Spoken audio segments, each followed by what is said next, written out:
Урматтуу кесиптештер, урматтуу катышуучулар, уруксат болсо биз өзүбүздүн вебинарларыбызды уланталык.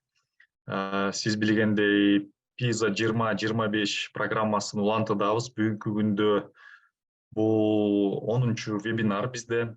Мурдагы жумада математика боюнча вебинарларды өткөргөнбүз. Бүгүнкү күндө бул санариптүү балдар үчүн data protection деген темасын көтөртүдөбүз. Эми дагы бир жолу маалымат боюнча маалымат берип коеюн. Сиз билгендей, бул бизде YouTube'да PISA 2025 деген каналыбыз бар. Бүт видеолордун баарын кыргыз анан орус тилинде кайталоодон көрсөңөр болот. Биз түшүнүп атабыз, бүгүнкү күндө онлайн тесттер өткөзүп атат. Ошон үчүн бүгүн катышуучулар да көп эмес. Эми коллегалардын арасында ошол вебинарларды кайталоого информация берсеңер болот. Эми биз уруксат болсо расмий тилинде өтөлүк. Дорогие коллеги, мы рады приветствовать вас. Мы все понимаем, что сейчас проходит онлайн-тестирование, и многие коллеги не могут присутствовать на нашем вебинаре. Поэтому сегодняшний вебинар также будет транслироваться и записываться на нашем YouTube-канале. Вы можете видеть на вот эта страничка. Подписывайтесь, на кыргызском и русском языке можете повторно пересмотреть и делиться со своими коллегами. Хотел бы напомнить, что это у нас уже 10-й вебинар, в общем, у нас 12 запланировано. Вот, сегодня мы позвали очень интересных специалистов.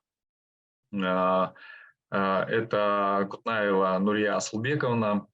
Вы многое про нее, наверное, слышали, читали. Она руководила государственным предприятием Түндүк, она поставила эту организацию на ноги. И с прошлого года она руководит вновь созданным государственным учреждением по защите персональных данных. Почему? Я очень рад, что в Кыргызстане такое государственное учреждение создано, потому что наши дети, наши граждане очень часто сталкиваются с проблемой утечки информации, защита своих конституционных прав в плане личной жизни, профессиональной жизни, ну а также кибербезопасности. Вы, насколько знаете, мы каждый день работаем с информационными ресурсами и так далее. И вот у нас в PISA есть такое понятие, ну, цифровой мир, и в рамках этого цифрового мира мы позвали вот Нурию Асылбековну. Мы очень рады, Нурия Асылбековна, вас приветствовать с вашим коллективом. Вот. Спасибо большое за ваше время. Передаю вам слово. Сейчас останавливаю свой экран. Пожалуйста, Нурия Асылбековна, мы рады вас приветствовать. У нас уже 58 онлайн-слушателей. Обычно коллеги чуть попозже со временем присоединяются. Наша лекция также будет 1,5 часа. Нурия Асылбековна, добро пожаловать на наш вебинар. Эдуард Турдалевич, здравствуйте, уважаемые участники сегодняшнего вебинара. Добрый день. Я надеюсь, меня слышно, видно. Если не видно или если есть какие-то вопросы, просьба написать в чат. Большое спасибо за теплые слова, Эдуард Турдалевич. Мы создавали систему Түндүк все вместе, включая вас и очень многих других участников. Это была большая такая работа по цифровизации. Я очень рада, что эта работа продолжается. В настоящее время, я вижу, поднимают руки, всем привет. В настоящее время нам поручили очень ответственное дело создать систему защиты персональных данных для того, чтобы наши граждане были в безопасности. Не только наши граждане, но и наши маленькие граждане, дети. Сегодня мы хотим рассказать, что такое персональные данные. И если у вас будут вопросы, мы будем рады ответить на них. У нас наша презентация. Клим Сергеевич или я, наверное, да, поделюсь. Так, я делюсь своим экраном и сразу прошу сказать, видно ли или нет в чате. Если Да, все видно, видно, Нурия Слабековна. Все хорошо видно и слышно. я хочу представить моего коллегу Клим Сергеевича Мельченко. Он заведующий отделом законодательной экспертизы, то есть это тот человек, который создает или руководит группой по созданию законодательных актов, которые регулируют сферу защиты персональных данных. Клим Сергеевич сегодня расскажет, что такое персональные данные. Наверное, мы сначала зададим вопрос к нашим уважаемым учителям. Мне сказали, что здесь присутствуют учителя, методисты. Знаете ли вы, что такое персональные данные, уважаемые коллеги? Кто может ответить? 7 человек подняли руки.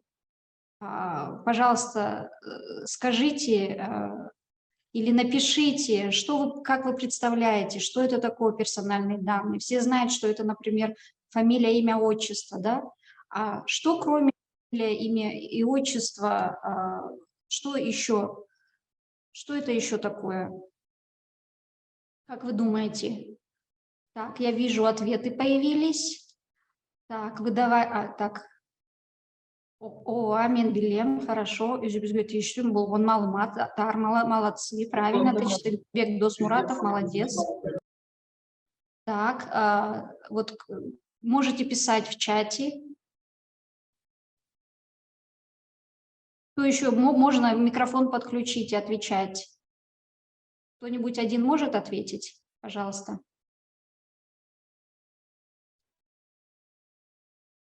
Ну, хорошо. Давайте мы продолжим. Клим Сергеевич, вы, наверное, начните дальше. Расскажите, что такое персональные данные?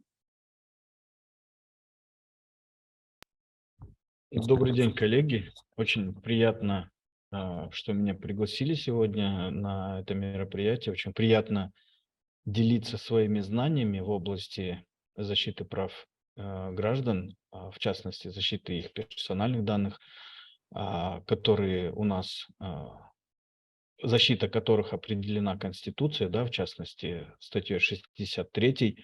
Там написано, что государство обеспечивает защиту персональных данных граждан.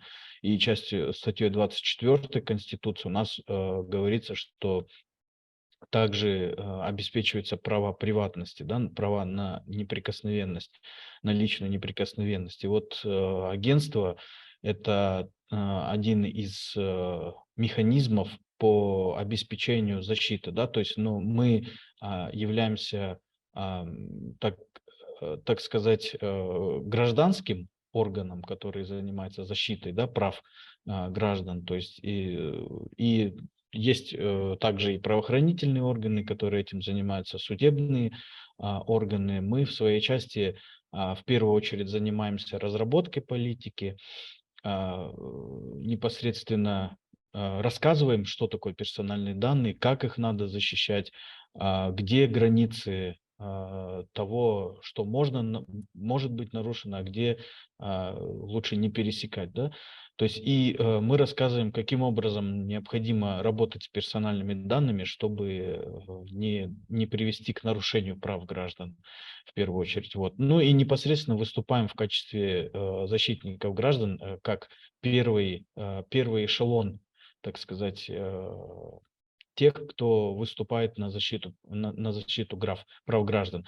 В общем, маленький экскурс. Закон наш появился в 2008 году. Я думаю, что так или иначе вы о нем слышали, вы сталкивались с этим, вы давали свое согласие на обработку персональных данных, вы видели это, по крайней мере, кто пользуется, например, приложениями в мобильных телефонах, кто ходит в ЦОНы, вы подписывали, да, согласие на обработку персональных данных. Вот это согласие собирается, ну, исходя из требований закона, да, статьи 9 закона Кыргызской Республики об информации персонального характера. Вот. есть определенные проблемы, которые сейчас госагентство пытается в оперативном порядке разрешить. Большую часть из тех вопросов, которые оставались на протяжении 14 лет с момента принятия закона и отсутствия уполномоченного органа, да, то есть были разработаны ключевые подзаконные акты, нормативно-правовые акты, которые должны реанимировать и перезапустить систему защиты персональных данных, потому что сложилась такая практика, когда организации, назовем их держатели, да, в рамках закона, они являются держателями массивов персональных данных, в частности, образовательные организации тоже являются держателями персональных данных, потому что вы собираете персональные данные детей, в том числе родителей, законных представителей. Вот. И вот держатели персональных данных зачастую, ввиду отсутствия, да, такого органа, регулятора, который бы общую практику вводил, внедрял общую практику правоприменительную, ну, случилось так, что большая часть организаций пошли по своему собственному пути. В большинстве случаев он относительно правильный, но иногда бывают и перегибы. Вот. И сейчас, когда начинается вот просветительская работа агентства, мы пытаемся как раз-таки вот такие перегибы выявлять и стараться выровнять сложившуюся ситуацию и ввести к единому, так сказать, знаменателю всю проводимую до этого работу. Вот. И вот подходя уже непосредственно к законодательству, что описывает закон, да, что такое персональные данные. А в нашем законе, ну, довольно сложная формулировка, да, то есть это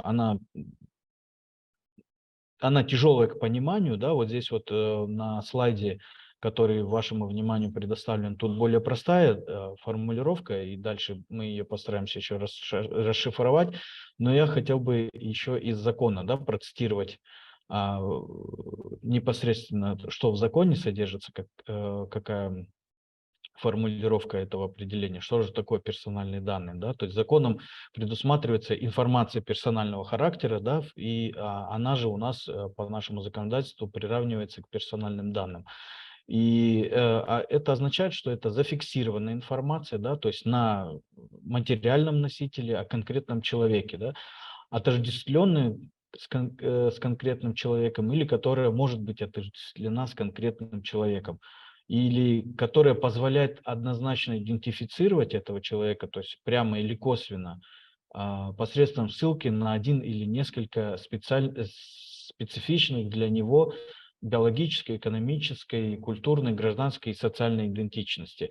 Вот такое вот сложное определение, да, это просто говорит о том, что каждый из нас обладает набором определенных характеристик или характерных черт, в том числе, вот как здесь и говорится, что биологической, экономической, культурной, гражданской и социальной идентичности, да, то есть кто-то сюда же можно отнести и трудовую идентичность, то есть это любой идентификатор, который поможет нас идентифицировать. То есть если, например, ну, на примере детей, да, вот в классе, например, два Амана учатся, и одного зовут Аман, другого зовут Аман, да, то есть еще пока что невозможно понять, что это какой конкретно из этих Аманов там нам нужен, да, например.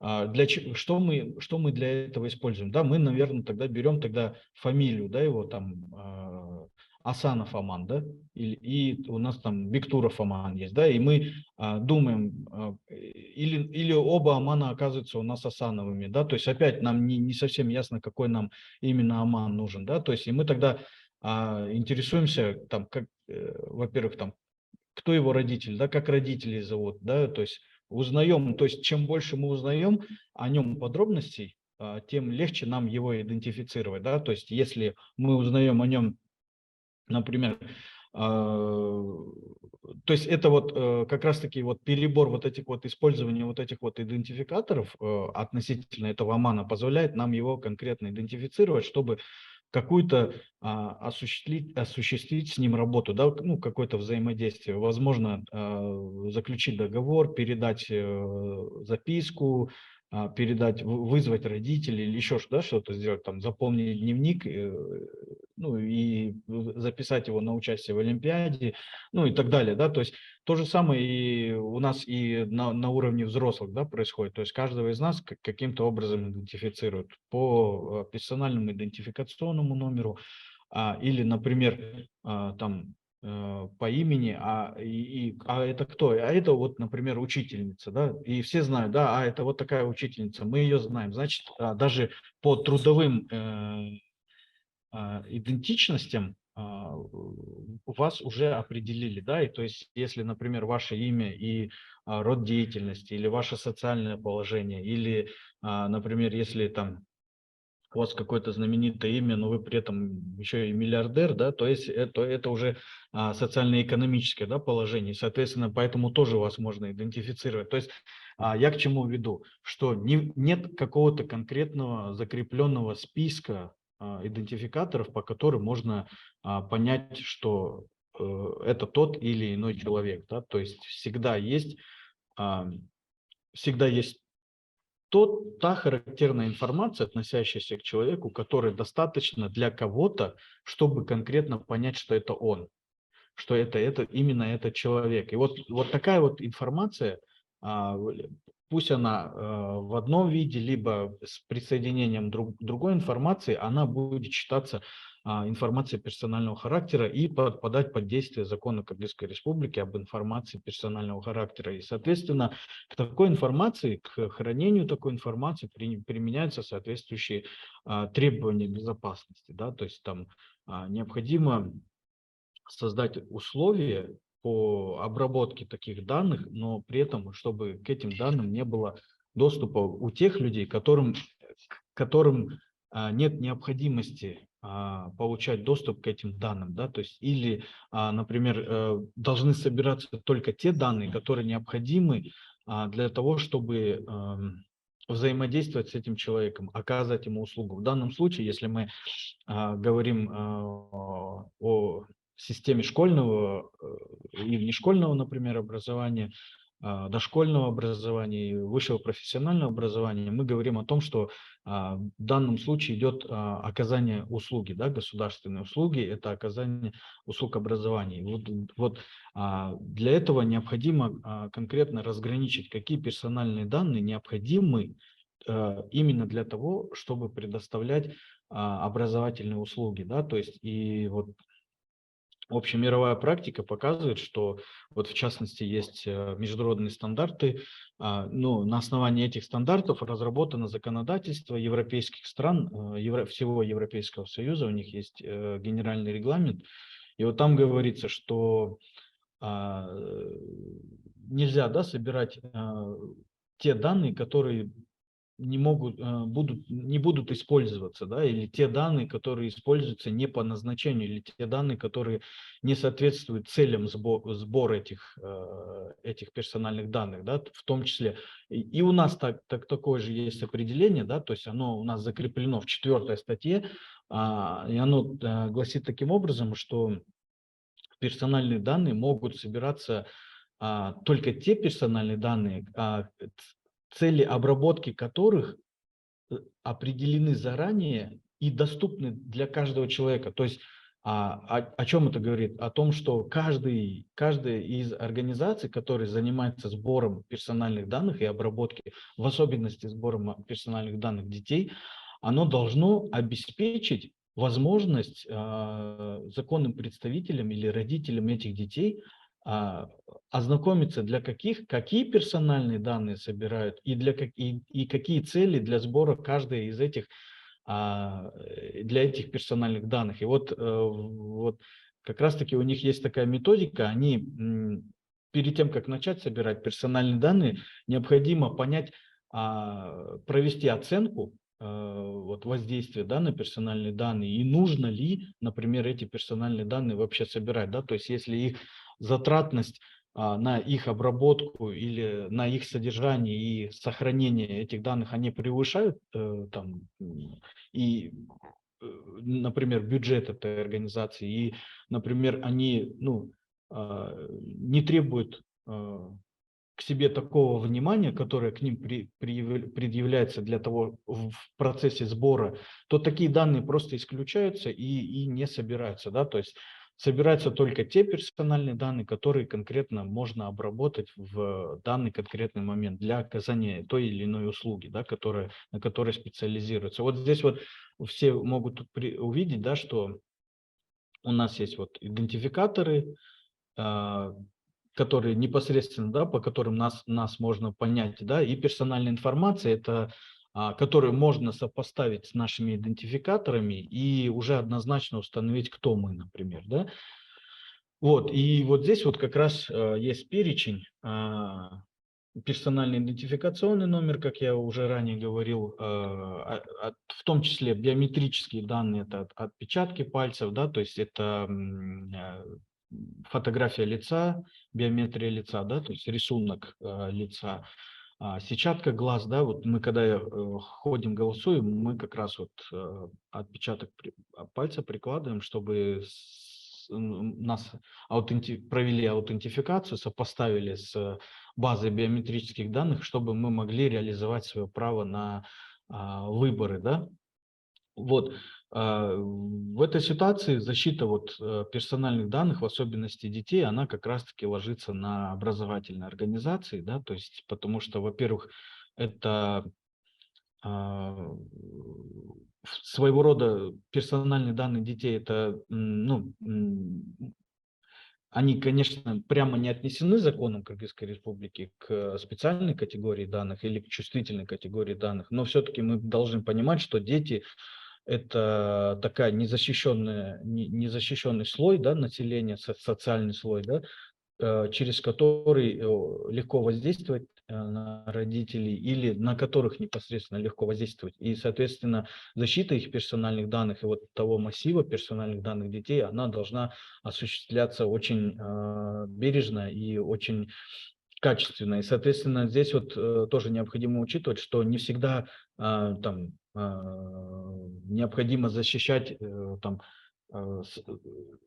необходимо защищать в том числе и самих детей от того, чтобы на них не оказывали воздействие третьи или внешние силы. Да? Зачастую сейчас дети очень много времени проводят с своими учителями или в школах, да, потому что школа иной раз приходится заниматься и воспитательной работой, не только образовательной деятельностью. И, соответственно, вот эти вот сигналы, когда дети подвергаются тем или иным элементам информационного воздействия, кибервоздействия, да, в первую очередь, как педагоги, видят их преподаватели. Соответственно, они могут принимать какие-то меры, шаги для того, чтобы создать оптимальные условия, обезопасить детей, да, от непосредственно воздействия недоброжелателей, да, таких вот недоброжелательных элементов. Вот. Ну и, соответственно, в свою очередь также проводить с детьми работу, чтобы рассказывать им, как себя надо вести в сети интернет, как себя надо вести со сверстниками, с незнакомыми лицами, которые пытаются там в интернете познакомиться, предлагают какие-то ссылки пересылают и тому подобное, да, то есть это дальше мы расскажем, я только лишь анонсировал это. Вот, я просто хочу рассказать немножко о статистике, да, вот все видят это, 85% детей, они уже не могут обойтись без гаджетов, да, то есть если в сельской местности, возможно, этот процент пониже, то он с лихвой компенсируется, когда дети попадают в урбанистическую среду, да, то есть здесь в городах, в крупных в особенности, дети большую часть времени проводят более 4 часов в день дети проводят в своих устройствах. И, соответственно, следует сделать вывод, да, что это ну, большая часть светового времени, когда дети вообще в принципе активны, да, то есть часть они находятся в школе, на занятиях, часть они, возможно, там в дороге, еще что-то, но большую часть времени они действительно проводят в гаджетах.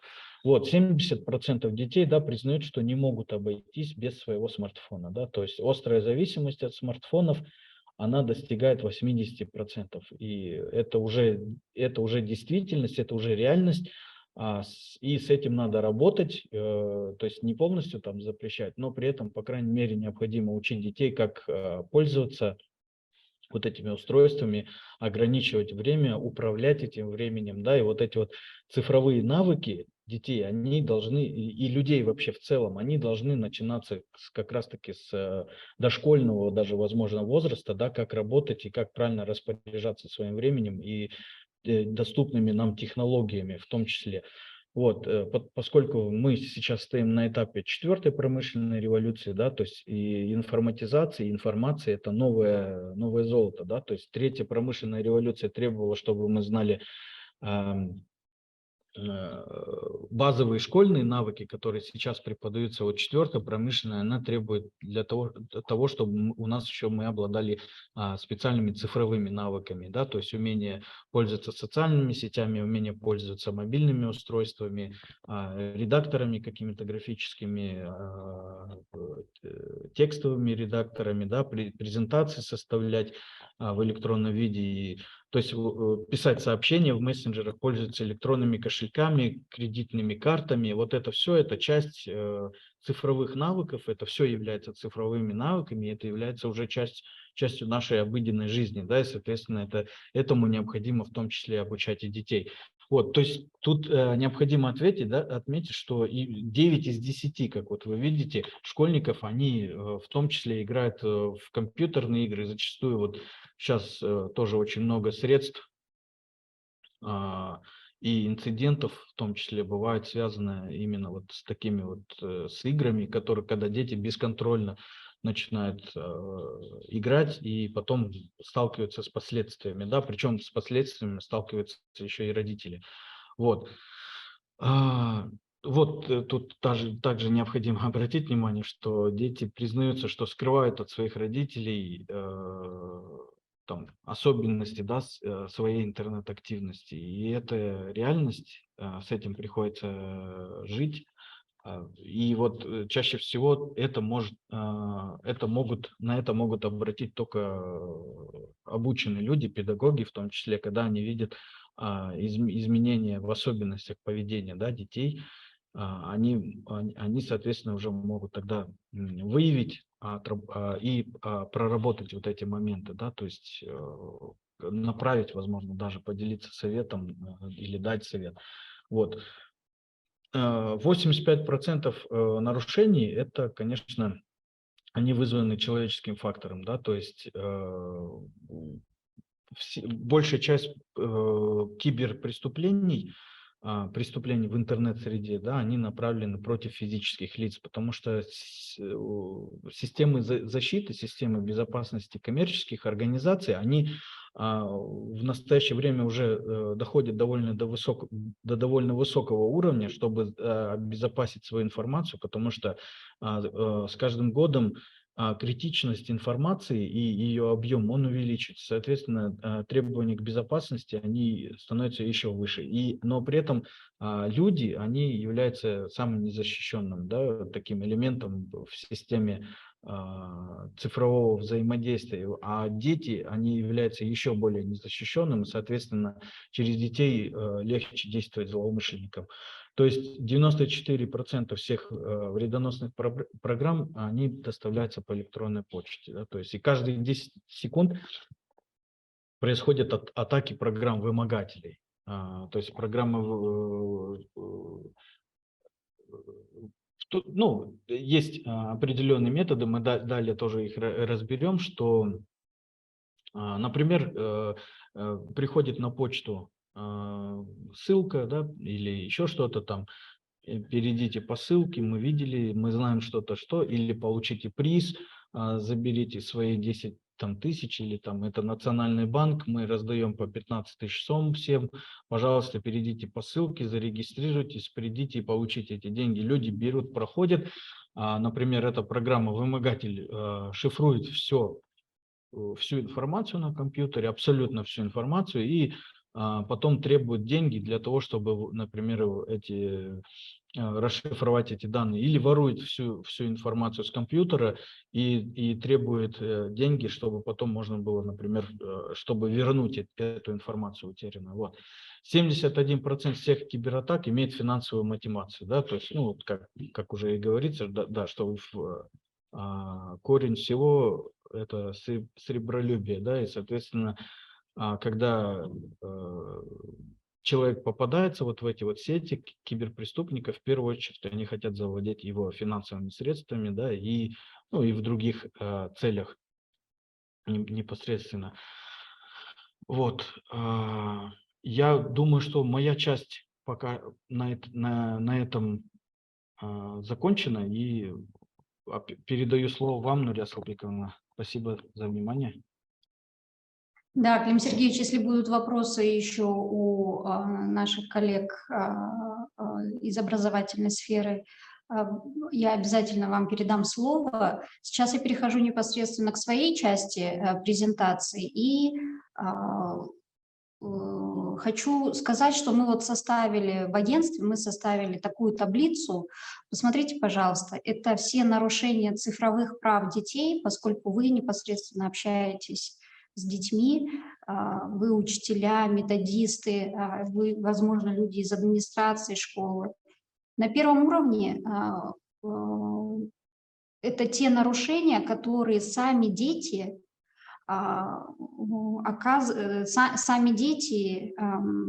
противостоят, что ли, детям, другим детям. На втором уровне со стороны родителей какие есть нарушения.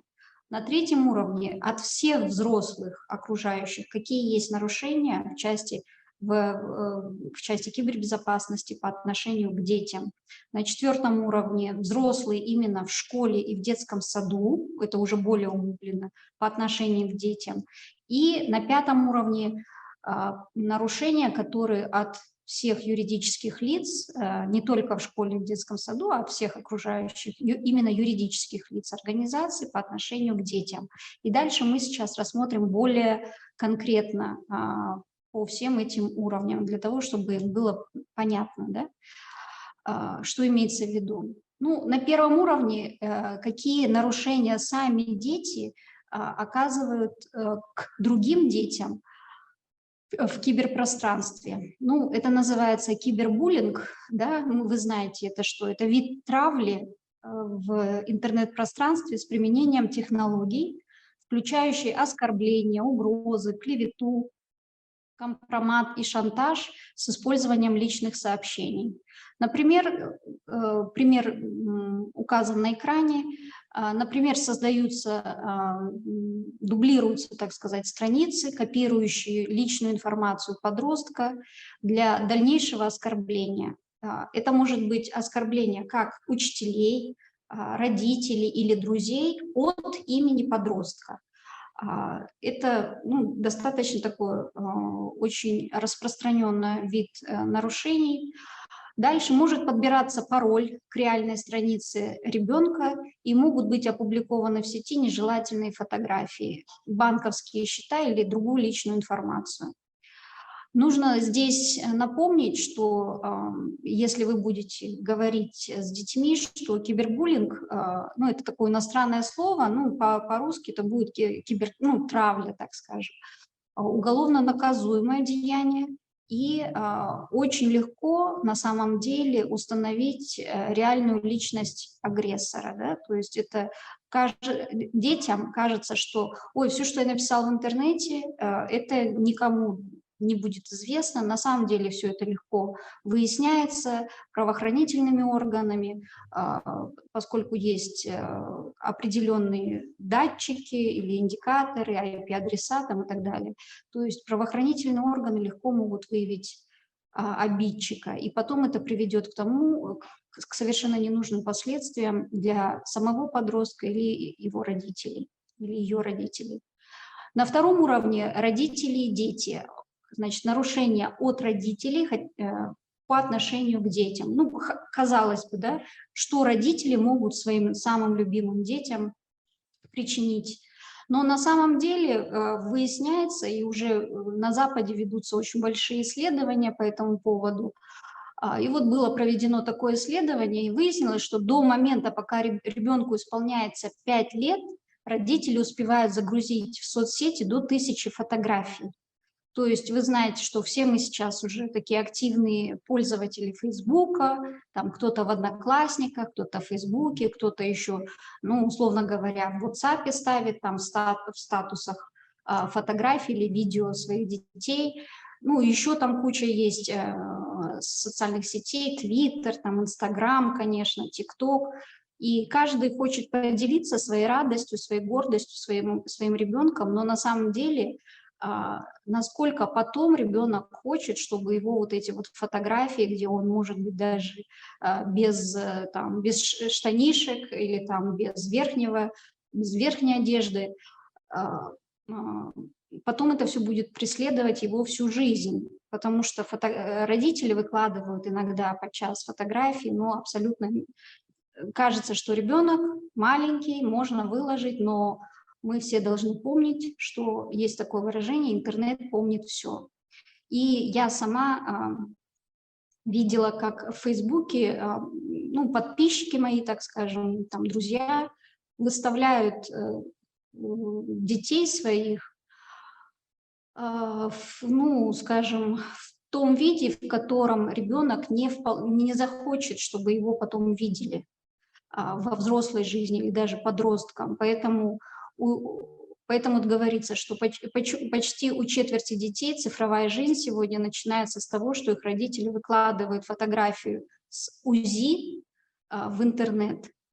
И поскольку родители, ну вот здесь указывается в исследовании, что около 17% родителей, а у нас, мне кажется, в Кыргызстане еще больше, ни разу не меняет настройки приватности в Фейсбуке. Ну, настройки приватности – это когда там вы можете зайти в настройки и посмотреть, там есть настройки безопасности, кто может видеть ваш контент, то есть содержимое вашей фотографии. И очень часто родители или там вообще взрослые не используют эти настройки, и любой может по всему, там земной шар нарисован, все могут увидеть фотографии, все содержимое, которое вы пользуетесь или там вы используете в Фейсбуке, ну или в других там социальных сетях. С момента, но нужно помнить, что с того момента, как фотография оказалась в интернете, вы потом уже не можете ручаться за то, куда потом эта фотография или содержимое попадет, потому что могут сразу же сделать скрин, да, то есть это снимок экрана, и доступ к этому получает уже любой человек, который в интернете. Люди могут передавать эту информацию, поэтому родителям нужно быть очень осторожным с тем, что вы, как родители, выкладываете. Поэтому все фотографии, которые выкладываются в интернет, нужно знать, что желательно все, что касается вашего ребенка, да, это, конечно, гордость, но нужно как бы хранить, ну, я бы посоветовала под замком, то есть не нужно никому не выкладывать там и гордиться. Гордиться можно где-то там в семейном кругу, но никак не всему миру. Тем более, если вы почитаете политику конфиденциальности Фейсбука, вы удивитесь, поскольку есть очень интересные вещи.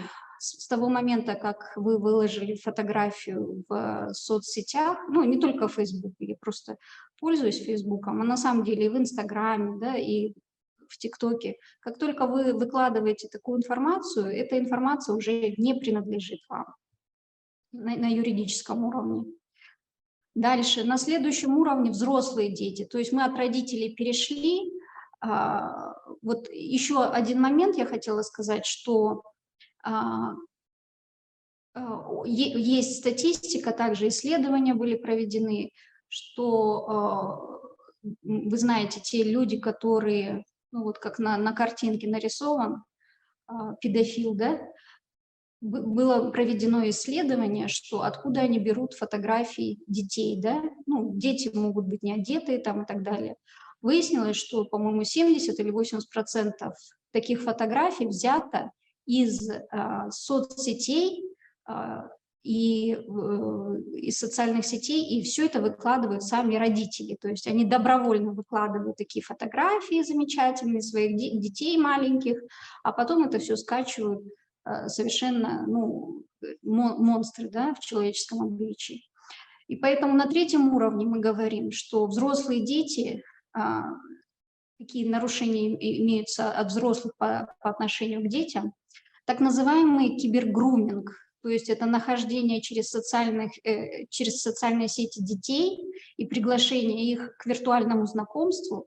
При этом ребенок думает, что это подросток на другой стороне экрана, а на другой стороне экрана на самом деле сидит взрослый человек, который совращает ребенка, ведя с ним беседы от имени подростка. Вот, и также было проведено исследование, что полиция в Англии и Уэльсе зафиксировала более 5000 случаев онлайн-груминга всего за 2 года. И вот статистика указывается: в Инстаграме 30%, в Фейсбуке 23% случаев, в Снэпчате 14% случаев. И для чего все это делается? Для того, чтобы получить приватные фотографии или видео для шантажа, и не только, и добиться встречи в реальной жизни. Дальше следующий уровень – это взрослые в школе и в детском саду. Это вот непосредственно касается уже, ну, вас, так скажем, и нас тоже, да, как родителей. Здесь что мы выделяем, какие правонарушения могут быть? Ну, здесь, наверное, вы не столько, не вы сами запрашиваете, а может быть со стороны Министерства образования спускаются такие поручения, запрашиваются персональные данные на правах администраторов или публикация без согласия детей контента в соцсетях. Я сейчас объясню, что здесь имеется в виду. Запрос персональных данных детей, например, национальность детей и их родителей. Для чего это запрашивается, непонятно. Или место работы родителей, для чего запрашивается со стороны школы. Понятно, что это идет дальше в виде статистики или в виде отчета Министерства образования. Поэтому мы написали в свое время, написали письмо от Государственного агентства по защите персональных данных, мы написали запрос в Министерство образования и науки, для чего Министерство образования и науки запрашивает персональные данные детей, то есть поручает школам, чтобы они запросили такие данные. Дело в том, что национальность детей и их родителей, вот как Клим Сергеевич уже сказал, есть обычные категории, да, персональных данных, а есть специальные категории персональных данных. Это и как раз национальность подпадает под категорию специальных персональных данных. И их, то есть сбор и обработка и передача, тем более персональных данных, таких строго ограничены. И почему, то есть вот это вот запрашивание, запрос происходит, ну, для нас такая большая загадка. Для чего нужно, например, место работы родителей, тоже не вполне понятно. Вот, в свое время мы делали запрос и просили Министерство образования спустить всем, ну, своим подведомственным и структурным подразделениям, чтобы такой запрос не происходил. Это первое. Второе, на этом уровне, на 4-м уровне, публикация фото и видео детей в школах и детских садах без согласия детей и их представителей. Мы были несколько раз свидетелями, как в социальных сетях, как в новостных агрегаторах появлялись такие ролики, видео, когда, казалось бы, ну, вроде милая фотография, когда, если помните, там, ребенок признается другому ребенку там, в любви, там, 7-летки. учитель это все снимает, потом выкладывается, или там это каким-то образом становится достоянием общественности, потом мама девочки была шокирована, и там ребенок не хотел ходить в школу благодаря такому освещению, да, широкому. Поэтому вот мы еще раз призываем ни в коем случае не публиковать фото или видео детей в школах и детских садах без согласия детей и их представителей. То есть мы должны уважать права детей. Какие-то есть смешные случаи или не смешные случаи, мы должны только с согласия детей. Опять же, помним, да, что интернет помнит все, и нужно смотреть с точки зрения родителей и их опекунов, с точки зрения детей и их родителей, да, или опекунов. На 4-м уровне я бы хотела рассказать по поводу некоторых кейсов нарушений, да, которые мы выявили, будучи здесь в Государственном агентстве по защите персональных данных. Ну, во-первых, мы провели недавно большую проверку по приложению SummaKG, которое, ну, к нам поступило одно заявление от гражданки. Также были другие случаи по выдаче кредитов и займов через личный кабинет без ведома заемщика.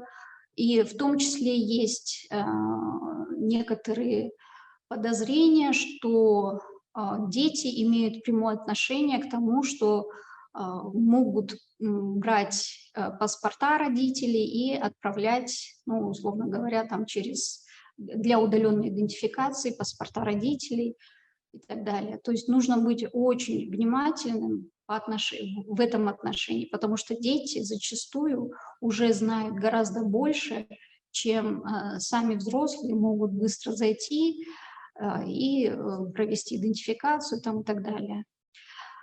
Поэтому мы призываем к большой бдительности со стороны родителей и со стороны школьных администраторов, чтобы имели в виду, что такое может быть. Вот дальше хотелось бы сказать, что вот совершенно недавно было выявлено нашим агентством, поскольку очень много, более 50 жалоб от граждан поступило, что, играя в телефоне в игру «Ягоды плюс», взрослые потеряли большие суммы денег. Поскольку там имелось все признаки финансовой пирамиды, когда взрослые, играя в игру, которая позиционировала себя как онлайн-джумуш, ну, то есть заработок в игре, потеряли большие суммы денег. То есть речь идет о десятках тысяч сомов.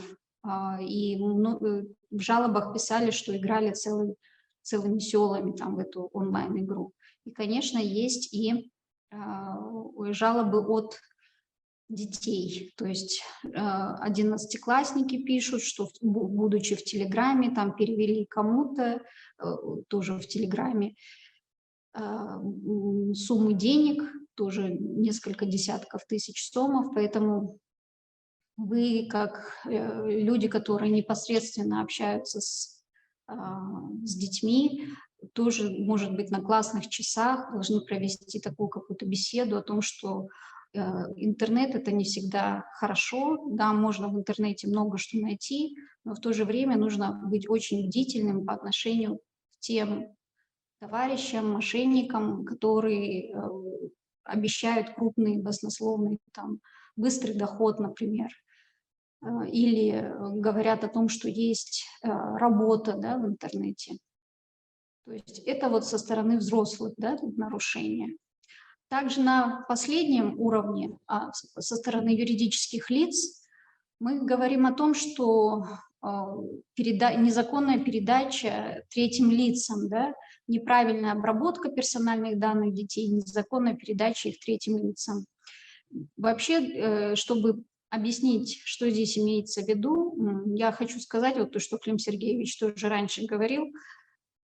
Государственные органы собирают очень много информации о наших гражданах, да, то есть это и ИНН или ИН – персональный идентификационный номер, ИНН – это идентификационный номер налогоплательщика, биометрические данные, паспортные данные, недвижимость, транспортные средства, да, то есть все вот это вот собирается в государственных органах. Но и в коммерческих структурах тоже собирается очень много информации, то есть это и банковские счета, и медицинские анализы. Но мы также можем узнать информацию и в информационных системах, то есть базах данных, в компьютерных базах, о фамилии, имени, отчестве детей, обучающихся в школах, и о родственных связях. То есть все это может быть неправильно храниться в информационных системах, ну, то есть это в компьютерных, да, условно говоря, в компьютере все это неправильно хранится. И если это неправильно хранится, то есть это может быть там открыто, скажем так, храниться, то хакеры могут, так называемые хакеры, то есть злоумышленники, которые очень хорошо знают компьютерные системы, они могут взломать системы и вытащить всю информацию. И поскольку она хранится в одном виде, то есть, может быть, в агрегированном виде, то есть в одной системе, очень легко можно получить доступ к родителям детей или к самим детям. То есть это уже нарушение со стороны юридических лиц.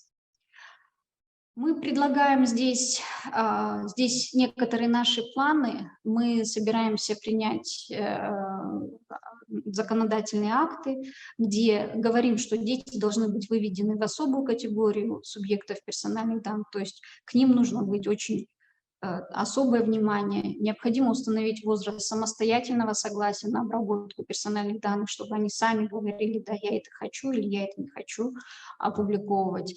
На законодательном уровне необходимо закрепить обязанности по тому, чтобы доводить политику конфиденциальности до их сведения. И дальше я хочу передать слово еще раз Климу Сергеевичу, чтобы он рассказал. У нас есть, ну, еще думаю, что минут 10, чтобы он рассказал, каким образом правила по кибербезопасности, да, в сети. Может быть, вы дальше будете рассказывать, ну, проведете какие-то классные часы или там, может быть, несколько минут, расскажете, то, что вы сейчас услышите, что нужно сделать, чтобы быть в безопасности в интернет-пространстве. Да, Клим Сергеевич, вам слово. Спасибо большое, Нария Сулыкина, очень интересно поделили по категориям. На самом деле такой животрепещущий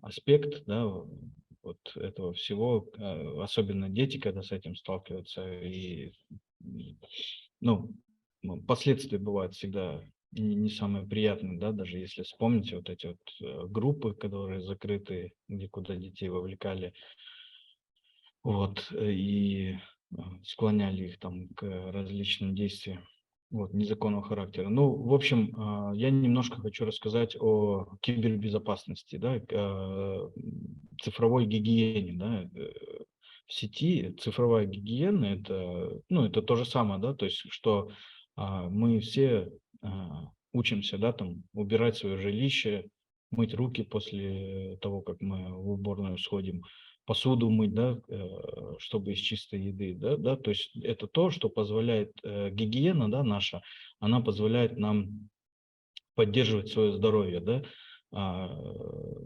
она бережет нас от различного рода инфекционных заболеваний, да, и тому подобное. Вот цифровая гигиена, она бережет наше цифровое здоровье, да, то есть она также оберегает нас от различного рода вредоносного контента, воздействия злоумышленников и различных вирусов, вредоносного вот. И тут, ну, в цифровой гигиене есть такие вот, как я вот хотел как раз рассказать, вот, что здесь вот написано, да, что необходимо сохранять личную информацию.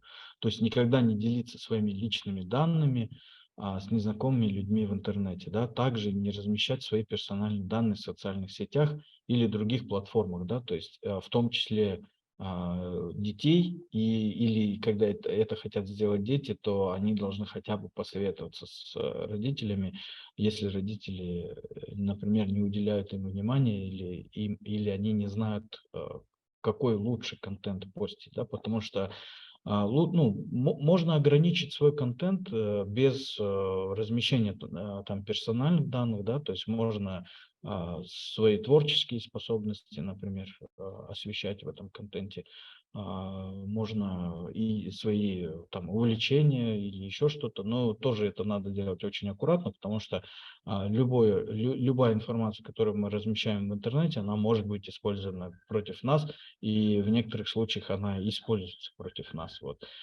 Я хотел бы вот обратить тоже внимание, да, что вот вся информация, которую мы размещаем, например, в социальных сетях, да, она, все эти данные агрегируются, да, то есть вся наша активность, вот мы, если вверху, там в самом начале есть идентификаторы, вот там было слово такое интересное английское, да, куки, переводится как печеньки, да, печенье. Это оно отсылает нас к сказке про Гензель и Гретель, да, где они оставляли следы в виде крошек, чтобы потом вернуться, да, и вот эти вот куки, это такие вот электронные крошки, которые мы оставляем, когда мы заходим в интернет. То есть мы либо с телефона, либо с браузера, через браузер это делаем.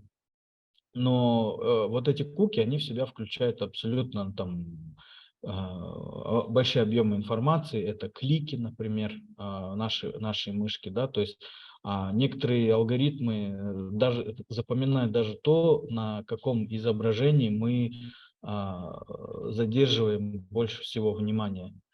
То есть это те ссылки, по которым мы переходим, все наши поисковые запросы, это все собирается. Вот, например,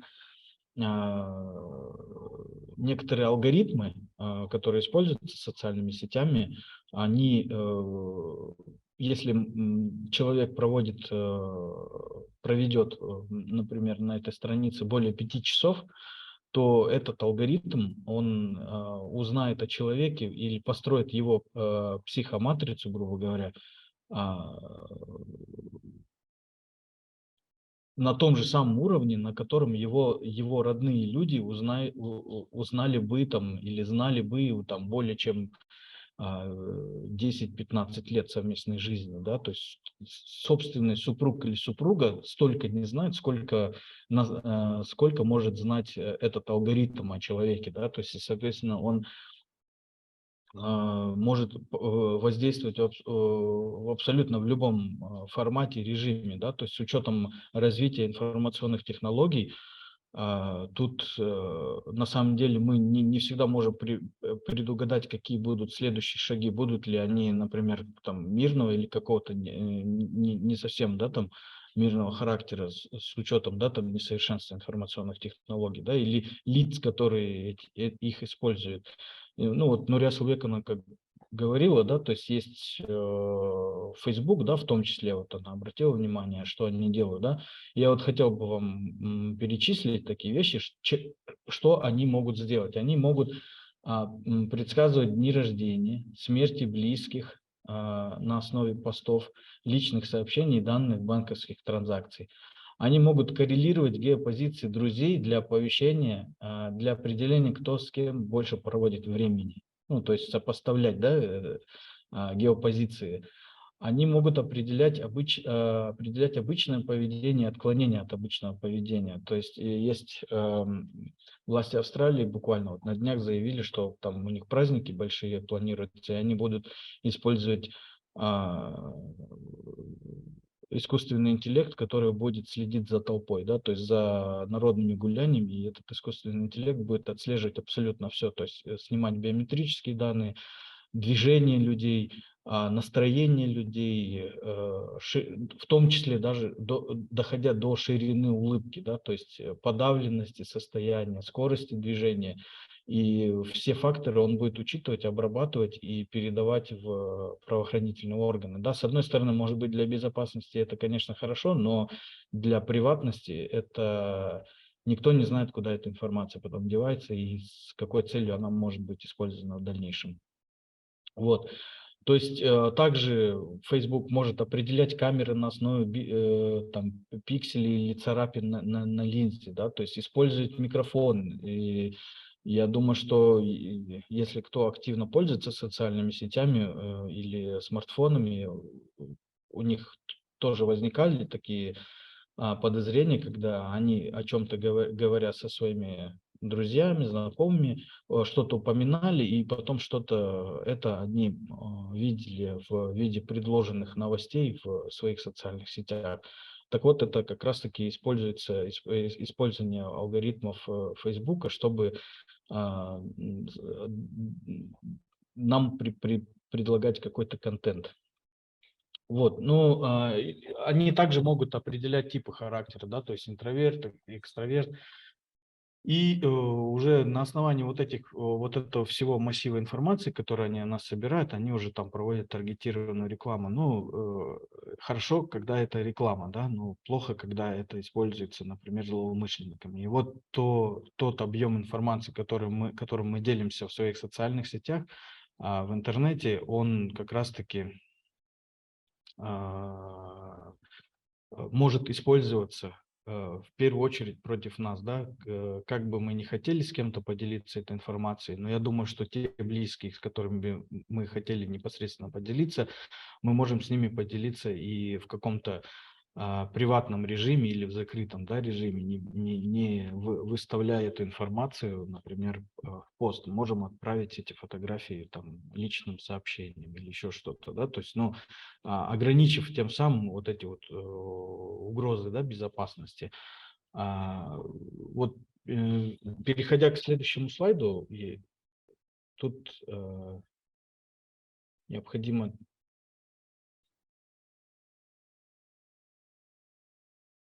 да, вот есть такие некоторые практические моменты, которые помогут, да, детям обезопаситься, да, от воздействия третьих лиц в отношении них, да, то есть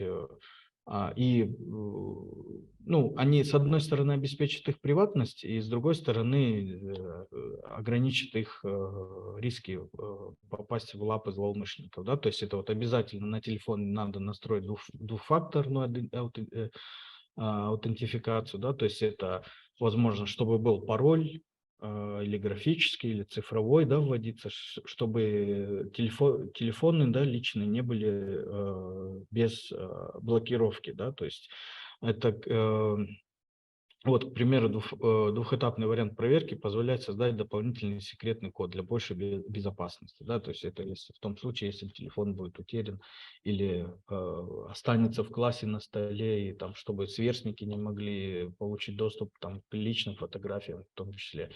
Вот, или ну, для того же кибербуллинга, да, о чем Нурия Сулбековна говорила. Вот, и вот также... И можно, Нурия Сулбековна, можно этот следующий слайд? Вот, ну,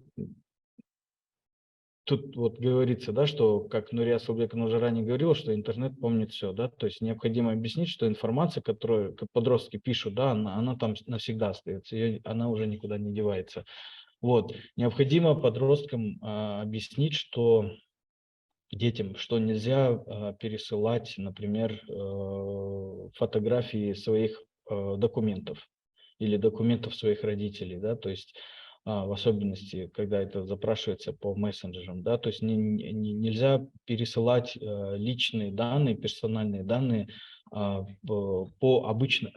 посредством обычной электронной почты, да, то есть если кто-то там из вышестоящего органа требует собрать там копии свидетельства о рождении или копии паспортов и переслать это по почте, это категорически запрещено. Это категорически запрещено, потому что это нарушается конфиденциальность этих безопасных персональных данных. Это в том числе это происходит трансграничная передача персональных данных.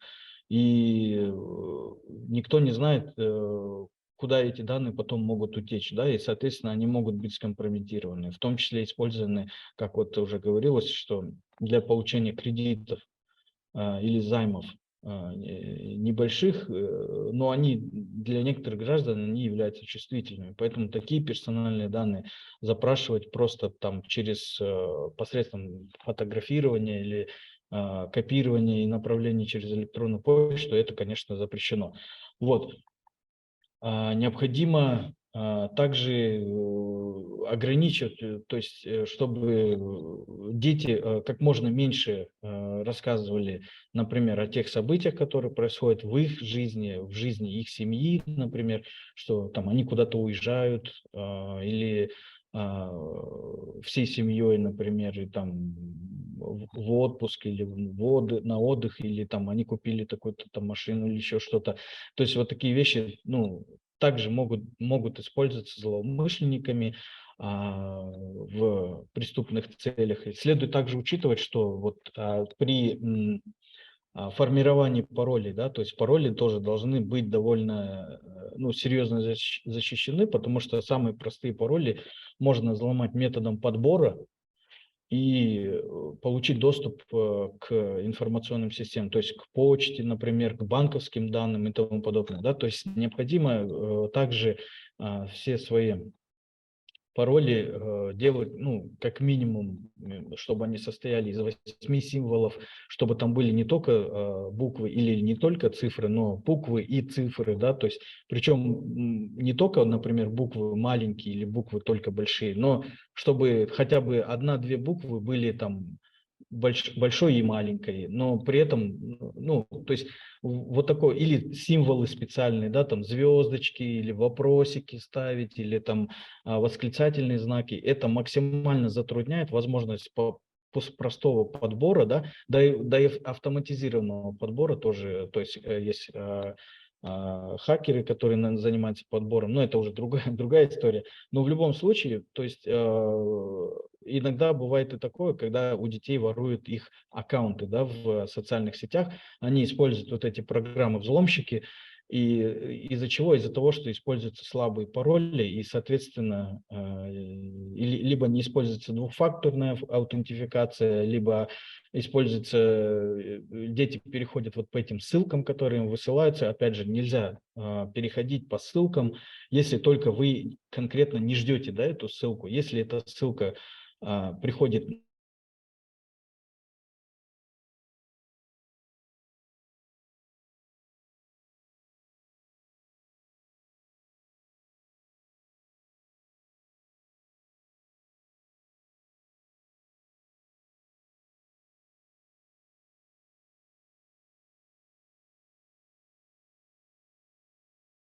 или никакую информацию, этому всему передавать нельзя, да, то есть и то же самое, когда к нам приходят, например, запросы, чтобы мы банковские данные передали, и просят, например, не только номер счета, да, чтобы, например, нам деньги перевести, а просят еще трехзначный вот этот секретный код с задней стороны карточки, чтобы перевести деньги, то это однозначно идет мошенничество, потому что они хотят завладеть нашими средствами, то есть вывести эти средства с карты.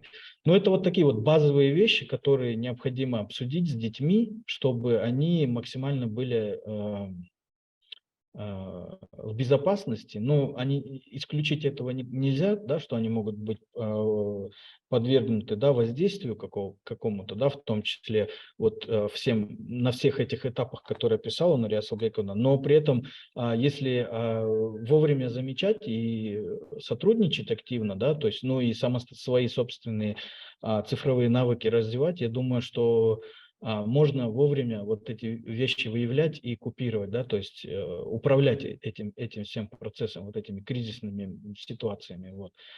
Спасибо, конечно, что послушали. Вот, очень приятно было вам рассказать. Надеюсь, мы сейчас можем поотвечать на вопросы, если какие-то вопросы есть. Спасибо большое. Да, Нурия Асылбековна, Клим Сергеевич, спасибо вам большое за очень интересную и детальную презентацию. Надеюсь, у наших коллег в сфере образования повысились базовые навыки работы с информацией, защита собственных персональных данных. Они смогут, наверное, уже и детей, как сказать, обучить, да, вот этим всем вызовам. Я перед тем, как перейти к вопросам, да, есть несколько вопросов. Коллеги, задавайте, если у вас будут вопросы, да, я их озвучу, но со своей стороны хотел бы поделиться, знаете, что я в технологиях, в цифровых уже больше 20 лет. И буквально я вам расскажу личную историю.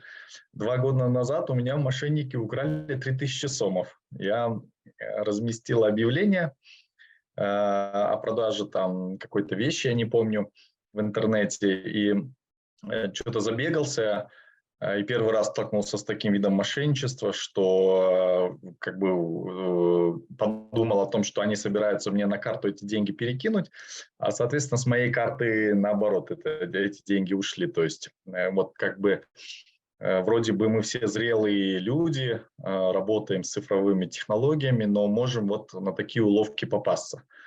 Что из своей работы я часто вижу, особенно вот у людей чуть старшего возраста, у них пароли все висят на желтой бумажке на мониторе экрана. Вот это классика. То есть никакой защиты персональных данных нету, то есть любой может зайти. И, соответственно, у нас сейчас, Нурия Асылбековна как раз вопрос хотел задать. Вот, президент требует о значительных реформах в области образования. Соответственно, у нас Министерство образования планирует внедрить очень много информационных систем. Вот одна из информационных систем – это, например, Күнделік, да, электронный дневник, в котором будет, дай бог, в 2023 году запустится, то есть повсеместно мы надеемся, где будут данные учителей зарегистрированные, данные всех учеников, и эта система очень будет большая. Она будет содержать очень много персональных данных, а также вот в этом году у нас проводится очень много онлайн-тестирований. У нас идет работа по модернизации школ интернетом, установка компьютеров. Вот что бы вы порекомендовали в этом плане вот учителям с практической точки зрения, на какие вещи вот обратить внимание вот при запуске таких информационных систем, которых до этого не было? У вас очень глубокий вопрос, на самом деле. Кажется, что это простой, но на самом деле он многоуровневый. Потому что на первом этапе необходимо, ну, во-первых, со стороны разработчиков этой информационной системы необходимо предусмотреть, чтобы все персональные данные хранились очень, ну, скажем так, отдельно от всех других данных. Есть такое понятие в защите персональных данных, как защита через дизайн, да? То есть защита через выстраивание правильной архитектуры информационной системы. Первое. Второе, защита, то есть это должна быть такая информационная система, особенно учитывая, что она собирает данные не только взрослых, но и прежде всего детей. И она должна быть выстроена на очень безопасном уровне. Во-вторых, когда мы говорим о том, что при выстраивании вообще всей этой электронной инфраструктуры необходимо понимать, что с самого начала нужно подумать, а нужны ли эти персональные данные, а нужны ли то, вот как я говорила в своей презентации, например, а зачем нужно это, данные о национальности, например, а зачем нужно данные о месте работы. И все это ведь в электронном формате тоже запрашивается, забивается. Да? Возможно, мы можем отказаться от сбора каких-то персональных данных. Это все должно предусматриваться именно на уровне разработчика информационной системы. Первое. На уровне втором уровне. Кто вводит туда, в Күнделік, да, информацию? Это же и учителя, возможно, и дети сами, да, то есть какой уровень у них просмотра или изменения там есть. Какой уровень просмотра у Министерства образования? потому что мы знаем, что в Министерстве образования тоже есть свои информационные системы. Вот, насколько я знаю, там система есть, информационная система управления образованием, ИСУО, да? Насколько они интегрированы с Пиндулюком. То есть это все должно быть на всех уровнях просматриваться. Дальше мы говорим, хорошо, если все используют, если все выстроено, все замечательно, безопасно, как туда можно войти, кто имеет доступ туда, насколько, куда она отправляет эта система, эти персональные данные. Может ли, условно говоря, кто-либо зайти и скачать эти данные или сделать так, чтобы произошла утечка этих данных? Где размещены сервера этой системы? То есть это все требует анализа с точки зрения безопасности. И когда мы говорим безопасность персональных данных, мы понимаем и должны понимать, что речь идет об одном из компонентов кибербезопасности. И самое главное, что это все речь идет о безопасности наших детей. То есть через кибербезопасность мы выходим на детей, и, ну, соответственно, поскольку это все идет в рамках нашей республики всей, да, то есть это большая национальная система. То есть нужно смотреть со всех точек зрения. И потом, вот вы правильно, я тоже хотела отметить, что вы правильно говорите про пароли. Да, если это какая-то не, ну, такая система, где, в принципе, ничего страшного нет, если всем станут известны данные, хранящиеся в этой системе, это хорошо. А если, например, вот как Клим Сергеевич уже говорил, про ваш телефон, да, про телефон давайте поговорим. Ведь нужно устанавливать пароли, и не только пароли легкие, да, но и второй, вот есть страшное слово, Клим Сергеевич назвал, двухэтапная аутентификация. На самом деле это очень легко, можно заменить другим словом, это двухэтапное подтверждение, двухэтапное подтверждение того, что вы – это вы. Ну, например, вы привязываете телефон еще к электронной почте, и тогда злоумышленникам уже сложнее украсть аккаунт, ну, то есть в вашу учетную запись в социальных сетях. Потому что очень многие люди говорят о том, что у них там Telegram взломали или WhatsApp взломали, а когда начинаешь выяснять, в чем дело, выясняется, что там никакого не было ни пароля, ни двухэтапного подтверждения, что это ваш Telegram. Любой человек просто взял там, поскольку он не защищен, она не защищена, учетная запись, можно очень легко забрать у вас.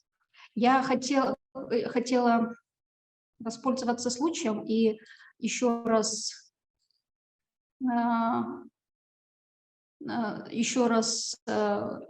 экран показать, да, на экране. У нас есть сайт, и если ваши уважаемые участники, наши уважаемые Асалбековна, участники... мы не видим, вначале было видно ваш сайт, сейчас второй экран видно. Вот, Так, сейчас видим. Сейчас видите, да? Я хочу обратить внимание, у нас есть сайт, вот этот ДПА, gov.kg, видно, да? И если вам видно, вы можете зайти, вот здесь есть пайдалу документер, и здесь есть вот такие вот презентации, да, информация, закон. Вы можете посмотреть, что здесь есть интересно.